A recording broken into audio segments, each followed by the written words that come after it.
കഴിഞ്ഞ വീഡിയോ അത്രക്കും റീച്ചായി, എല്ലാവരും ഷെയർ ചെയ്തു, ഒരുപാട് മെസ്സേജുകൾ എനിക്ക് വന്നിട്ടോ. 437 ഫോളോവേഴ്സ് ഉണ്ട്. കാണിച്ചോട്ടിലാണെങ്കിൽ അണ്ടർ ലൈക്കുള്ള താരം കിട്ടി. ഇപ്പൊ കഴിഞ്ഞ വീഡിയോക്ക് എത്ര ലൈക്കായി നിനക്കറിയോ?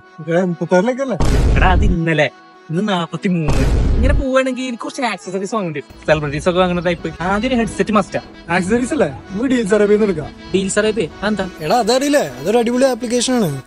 ഞാൻ കിട്ടില്ലല്ലോ. ഇത് പർച്ചേസ് ചെയ്ത് എനിക്ക് സാധനവും കിട്ടും, അതിന്റെ കൂടെ ലക്കി ഡ്രോ ചെയ്യാനുള്ള ഒരു ചാൻസും കിട്ടും. അത് സംഭവം കൊള്ളാലോ. ഇതിലൊന്നും ഇൻസ്റ്റാൾ ആയി കഴിയാം. കാരണം ഇത് കാണാൻ ചില്ലറ കളിയല്ലോ. 1,00,000 ദിർഹംസും 50,000 ദിർഹംസും ഒക്കെയുള്ള പ്രൈസ്. ഇന്ന് തന്നെ പർച്ചേസ് ചെയ്യും. അങ്ങനെ ഹെഡ്സെറ്റ് ഞാൻ പർച്ചേസ് ചെയ്തു. ഇങ്ങനെ ഞാൻ ഇൻഫ്ലുവൻസറായി മാറും. അതെ, ഒരു മിനിറ്റ്. മനസ്സിലായില്ലടാ.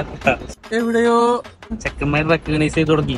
വീഡിയോ കാണുന്ന ആളാണ്, ഫോളോവറാ. ഇൻസ്റ്റയിലാണ് തോന്നുന്നത്. ചെക്കന് മനസ്സിലായി. നീ പറഞ്ഞു ഞാൻ ഇൻസ്റ്റയില് വീഡിയോ എല്ലാം ചെയ്യലുണ്ട്, അങ്ങനെല്ലാം ഉണ്ടാവും. മൂപ്പരല്ല, മൂപ്പര് പാടി പാട്ട്. രാജ ഈ മോണ്ടനെ ഞാൻ ആദ്യമായിട്ടാണ് ഈ പാട്ട് ഞാൻ ഒടോ കേട്ടു.